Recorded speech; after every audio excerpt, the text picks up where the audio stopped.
que somos los hijos de un rey, ¿verdad? Y la Biblia nos dice que somos hijos de un rey. Entonces, príncipes, ¿verdad?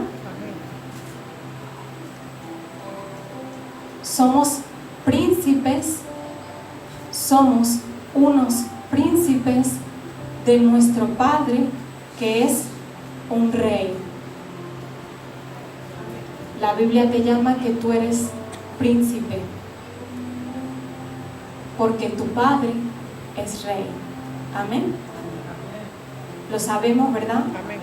Está escrito en la palabra del Señor y Dios nos los habla a través de su palabra. Un real, hermanos, sacerdocio reina con Cristo. Cuando hablamos de un real sacerdocio, es que está reinando con Cristo. Y la cuestión en esta tarde es mostrarnos, hermanos, y llevarnos a entender de que no hay reinado sin prueba de fuego. Amén, amén. A lo que yo quiero llegar en esta noche y lo que Dios quiere hablarte en esta noche es que no hay reinado sin prueba de fuego.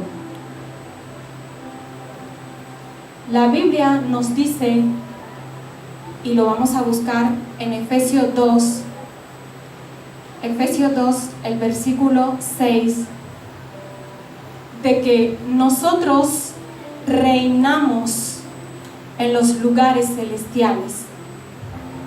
Ahí está, dice, y juntamente con Él nos hizo y Él nos resucitó y asimismo nos hizo sentar en los lugares celestiales con Cristo Jesús. Es decir, que nuestro Rey nos ha llevado a sentarnos en estos lugares celestiales. Es decir, que estamos reinando. ¿Tú estás de acuerdo? Sí.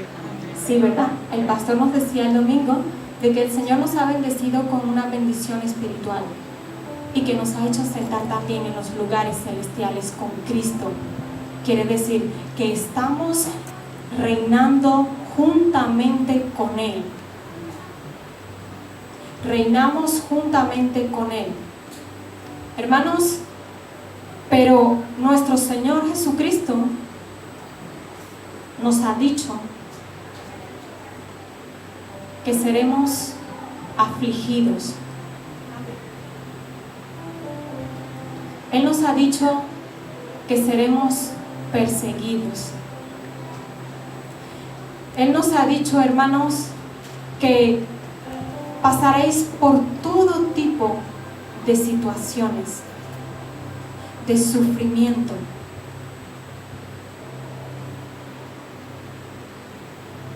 Pero nos ha dicho, no os preocupéis, porque yo, Jesús, he vencido al mundo.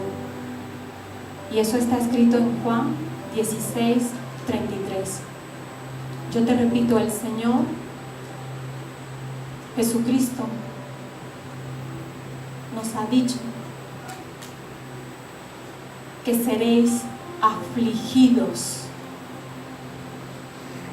seréis perseguidos, que pasaréis por todo tipo de sufrimiento, todo tipo de sufrimiento.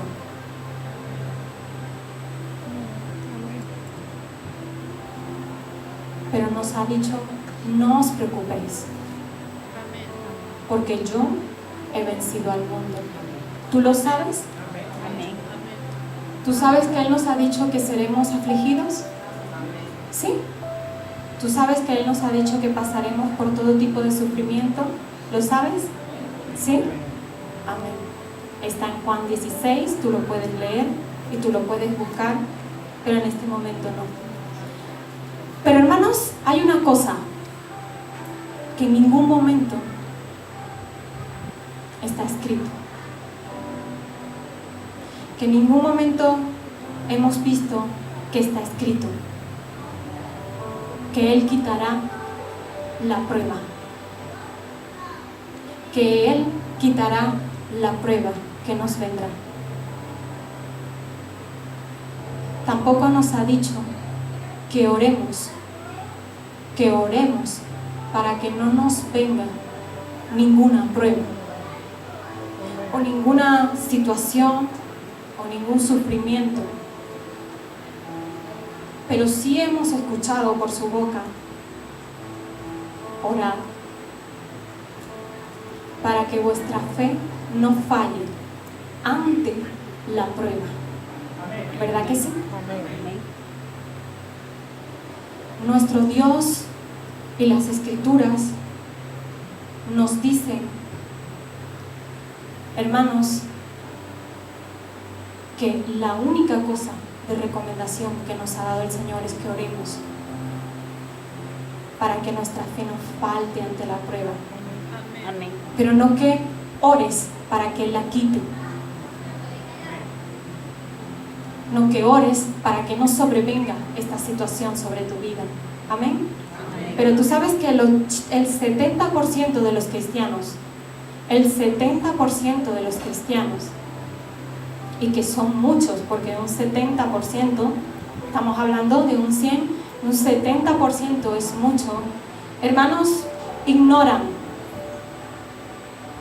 totalmente esta verdad. Ignoran totalmente esta verdad y piensan que no debe ser así, que no debemos pasar continuamente por pruebas.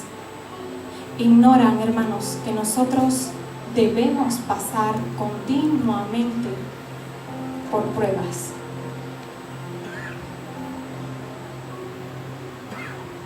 El 70% de los cristianos así lo piensan. Pero hermanos, pero tú hoy tienes que saber algo. Que si tú aguantas y tú confías en el Señor, saldrás de esa situación siempre victorioso. Por eso vamos a leer el versículo de Santiago 1, el 12.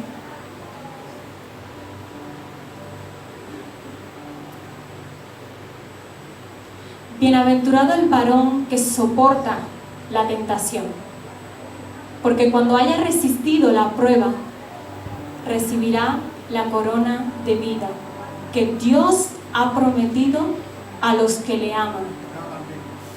Es decir, de que no será quitada, pero que si tú la resistes, que si tú aguantas y confías en el Señor, tú saldrás victorioso, recibirás esa corona de vida, saldrás en victoria de esa situación. Por cuanto yo he resistido, por cuanto yo he aguantado y he confiado en el Señor. Amén. Amén. Hermanos, en esta tarde yo te hablaré de un personaje bíblico, de un héroe bíblico, de un rey. Y este rey se llama David. Amén.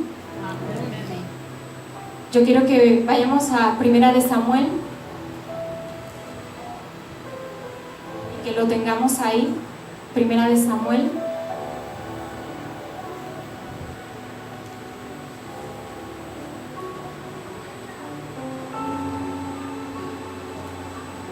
Hermanos, yo te hablaré de una de sus mayores pruebas. Una de sus mayores pruebas que él ha tenido.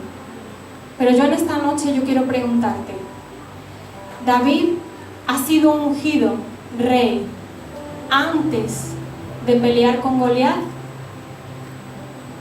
o después de vencer a Goliat?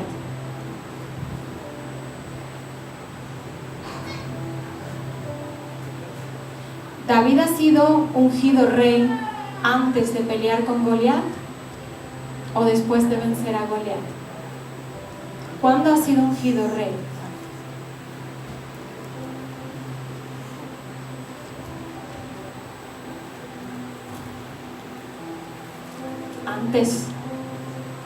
Antes de vencer a Goliat, David ha sido ungido como rey.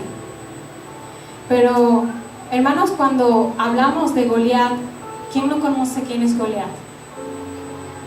¿Tú no conoces quién es Goliat? Vas a conocer hoy quién es Goliat. ¿Quién no sabe quién es Goliat? ¿Quién no sabe, hermanos, que estamos hablando de una persona, de una categoría XXXL? Estamos hablando de un anormal, porque no era normal su estatura y su cuerpo. Estamos hablando de una persona que con solo verla da miedo, porque no era como los demás seres humanos,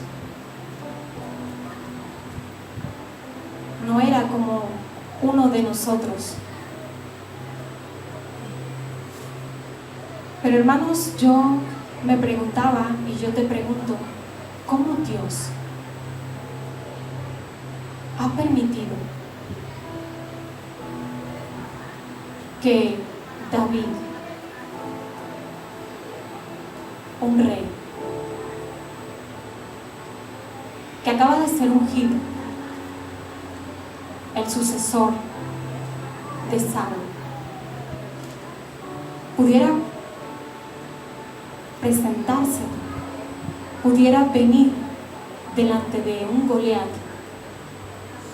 arriesgando de tal manera su vida?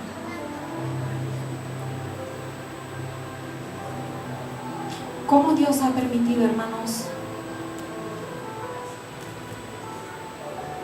esa situación? Porque sabemos que Saúl fue destituido y que el futuro y la gran visión era David. Pero ¿cómo Dios permite que un niño, que un rey que acaba de ser ungido, David, pueda irse a presentar, a arriesgar su vida delante de un asesino como lo era Goliat?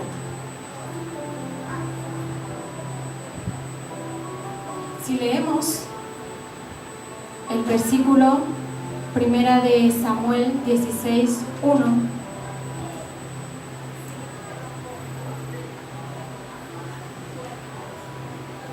dice: dijo Jehová a Samuel, ¿hasta cuándo llorarás a Saúl, habiéndolo yo desechado para que no reine sobre Israel? Llena tu cuerno de aceite y ven, te enviaré a Isaí de Belén, porque de sus hijos me he provisto de rey. Hermanos, Samuel cogió su cuerno, cogió su aceite y empezó a andar hasta la casa de Isaí. Y si vamos al versículo 13,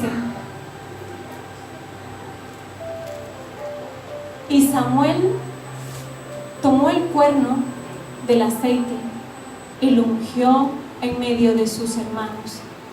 Y desde aquel día en adelante el Espíritu de Jehová vino sobre David. Se levantó luego, hermanos, desde ese momento dice la palabra que el Espíritu de Dios estuvo sobre él. Y es, hermanos, lo mismo que pasa contigo y conmigo. Cuando nosotros nos arrepentimos de todo nuestro corazón y cuando empezamos a entrar en ese bautismo del agua, a partir de ese momento, la Biblia dice y sabemos que el Espíritu Santo de Dios viene sobre la vida de esta persona. ¿Sí o no? Amén. Amén, ¿verdad?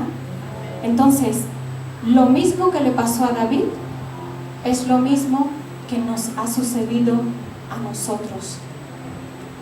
No hay diferencia. Ahora vamos a ir al capítulo 17 de Primera de Samuel, versículo 1.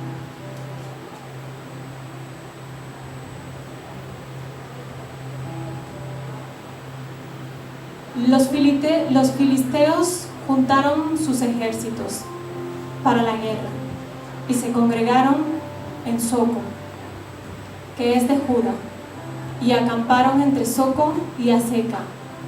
El versículo 4: salió entonces del campamento de los filisteos un paladín, el cual se llamaba Goliat de Gat, y tenía de altura 6 codos y 1 palmo, casi 3 metros, vamos a decir así, 5. Y traía un casco de bronce en su cabeza, y llevaba una cota de malla, y era el peso de la cota 5.000 ciclos de bronce. Hermano, casi lo que peso yo, como unos 57 kilos, 56 kilos. 6. Sobre sus piernas traía brevas de bronce y jabalina de bronce entre sus hombros. 7. El asta de su lanza era como una rodilla de telar, y tenía el hierro de su lanza 600 ciclos de hierro, casi 7 kilos, e iba su escudero delante de él. 8. Y se paró y dio voces a los escuadrones de Israel, diciéndoles: ¿para qué os habéis puesto en orden de batalla? ¿No soy yo el filisteo y vosotros los siervos de Saúl? Escoged de entre vosotros un hombre que venga contra mí. Hermanos, un asesino, un hombre, un monstruo. Tú imagínate lo grande que este hombre era, el peso que él tenía, porque para cargar en su mano, sobre su cuerpo, 57 kilos, 6 kilos. Hermanos, es que era una persona que no se podía con él, un tractor, un 4x4, un monstruo, un asesino, donde no es cualquier persona que iba a mirarle y podía estarse tranquilo. No era, hermanos, cualquier persona. Y él dice en el versículo 9, en el versículo 8 primero, volvemos al 8, voy a leer un trozo de la parte de abajo. Dice: escoged entre vosotros un hombre que venga contra mí, un hombre que venga contra mí. 9. Si él pudiere pelear conmigo y me venciere, nosotros seremos vuestros siervos. Hermanos, siervos, la traducción significa esclavo, esclavos. Y si yo pudiere más que él y lo venciere, vosotros seréis nuestros esclavos y nos serviréis.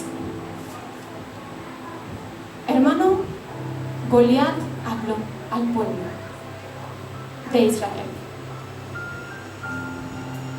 hagamos un juramento, traed un hombre delante de mí que peleará conmigo. Si él me gana, nosotros seremos vuestros esclavos. Si yo le gano, vosotros, Israel, seréis nuestros esclavos. Hermanos, y Saúl aceptó. Saúl aceptó este juramento porque empezaron a buscar quién podía hacerlo. Pero hermanos, el pueblo de Israel sabía lo que era ser esclavos. Porque sus padres les han contado la esclavitud que han tenido durante años en Egipto. Entonces ellos saben que vienen ¿de dónde? De la esclavitud, ¿verdad? Yo te pregunto en esta noche, ¿de dónde venías tú cuando entraste a esta iglesia?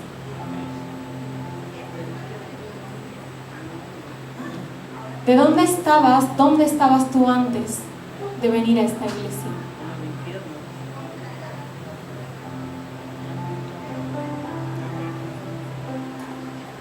¿Dónde estabas? Si tú no sabes, la Biblia sí nos dice de dónde veníamos.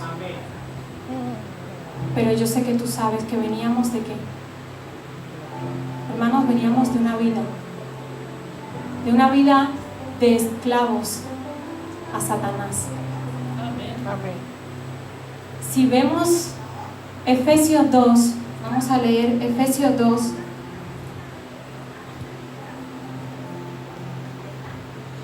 del 1 al 4. Dice, y Él es Jesús, os dio vida a vosotros, cuando estabais muertos en vuestros delitos y pecados. 2. En los cuales anduvisteis en otro tiempo, siguiendo la corriente de este mundo, conforme al príncipe de la potestad del aire, el espíritu que ahora opera en los hijos de desobediencia. 3. Entre los cuales también todos nosotros vivimos en otro tiempo en los deseos de nuestra carne, haciendo la voluntad de la carne y de los pensamientos, y éramos por naturaleza hijos de ira, y el padre de la ira se llama Satanás. Si leemos Tito 3:3, yo te estoy llevando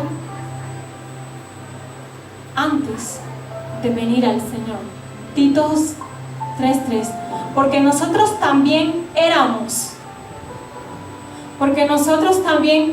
en otro tiempo insensatos, rebeldes, extraviados, esclavos de concupiscencias y deleites diversos, viviendo en malicia y envidia, aborrecibles y aborreciéndonos unos a otros. Veníamos de las tinieblas y Dios nos salvó, nos rescató a una luz admirable, como lo dice, y lo vamos a leer, Primera de Pedro 2, el versículo 9.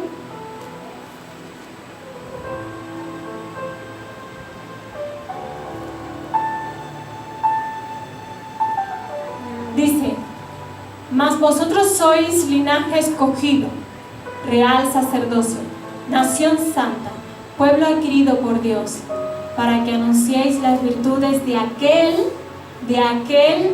que os llamó de las tinieblas a su luz admirable.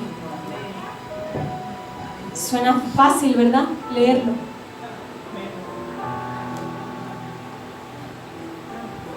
Dice que nos llamó a su luz. Y cuando lo leemos, parece que fuera fácil. Como que por arte de magia te saca. Como la varita que siempre hemos soñado que hacemos así y se acabó todo. ¿Verdad? Hermanos, dicen que aquellos que han aceptado al Señor, a Cristo, y están en una vida que agrada a Dios, viven en esa luz. Pero tú hoy verás, si tú vives en la luz, si tú estás en la luz, o a partir de qué momento yo empiezo a vivir en esa luz admirable. A partir de qué momento yo he salido de las tinieblas a la luz del Señor. Hoy tú vas a saber si tú estás viviendo en la luz. Hoy tú vas a saber a partir de qué momento entonces yo empiezo a vivir en esa luz. Hermanos, yo sabía que un día su pueblo se iba a enfrentar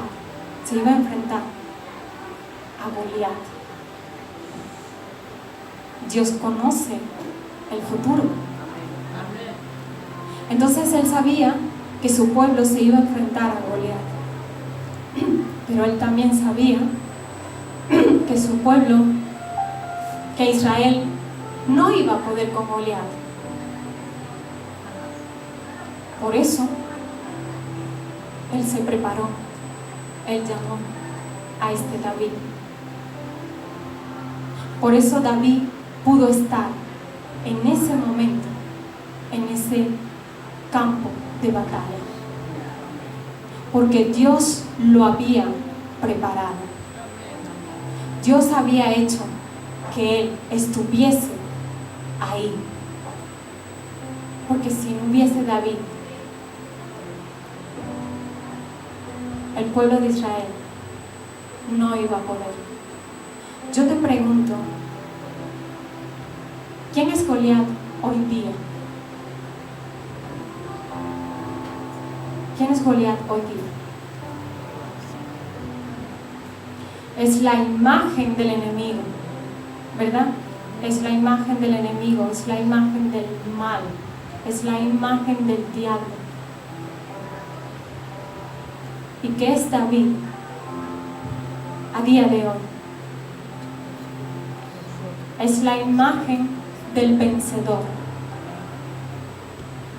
de Jesucristo. Amén. Hermanos, David, primeramente, él sabía que Dios estaba con él. Él primero sabía que Dios estaba con él. Segundo, él sabía que Dios le había ungido como rey en sustitución de Saúl.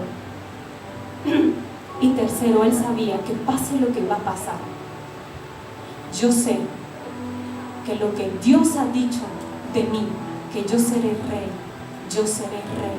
Amén. Pase lo que pase, ese día llegará. Amén. David tenía estas tres cosas muy claras. Por eso si leemos el versículo de 1 de Corintios 10:13, porque David creía en una palabra, creía en esta palabra: no os ha sobrevenido ninguna tentación que no sea humana, pero fiel es Dios, que no os dejará ser tentado más de lo que podáis resistir, sino que dará también juntamente con la tentación la salida para que podáis soportar. Amén. Amén. Quiere decir que Dios permite la prueba, ¿verdad? Y nos demuestra que la prueba no será mayor jamás que la fe que tú tienes. No existe una prueba que pueda derribar a un cristiano. Yo te lo digo hoy. No hay una situación, tenga el tamaño que tenga, sea lo fuerte que sea lo negro o lo blanco o lo fucsia que tú quieras ponerle.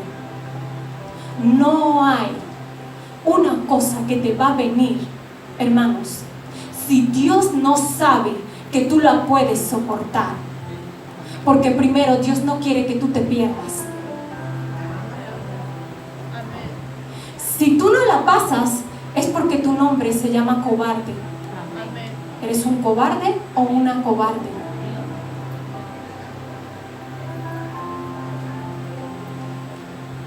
Dice que no os dejará ser tentado más de lo que podáis resistir.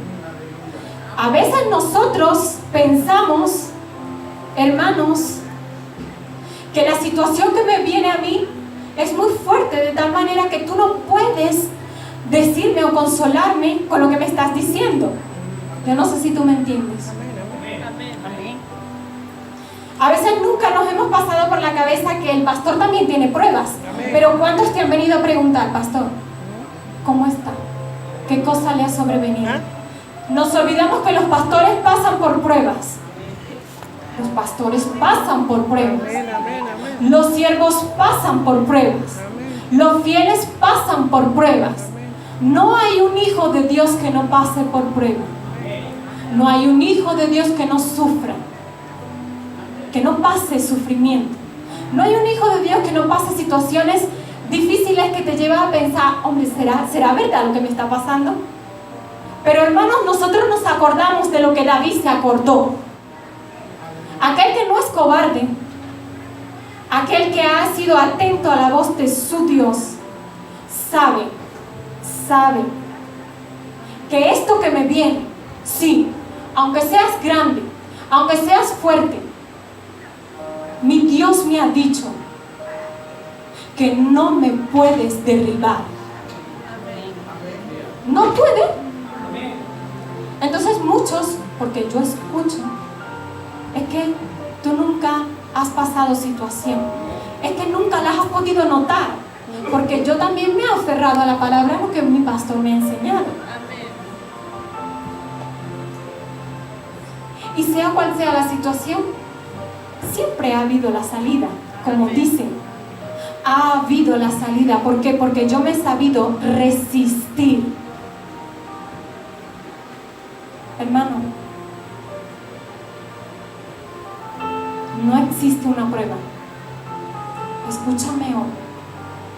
No existe una prueba. No existe una situación que te pueda superar o pueda ser mayor que tú. Si tú confías en el Señor.